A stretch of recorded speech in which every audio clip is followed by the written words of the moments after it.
Ei, parou de zoada. Respeita o homem como veio cobrar a senhora. O homem veio cobrar a senhora, viu?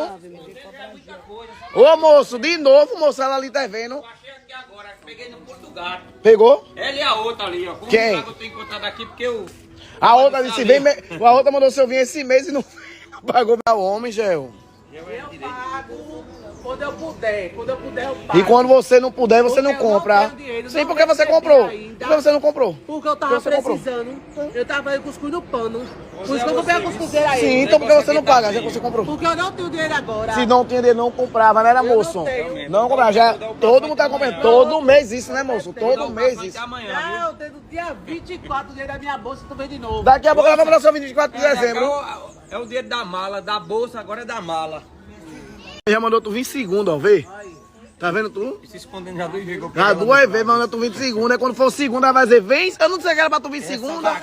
Essa daqui, meu Deus do céu, eu tô com as pernas... Bota ela nessa moto pra dar uma voltinha contigo, menino. Se não pagar, olha. Agora a conta vai pra ser paga.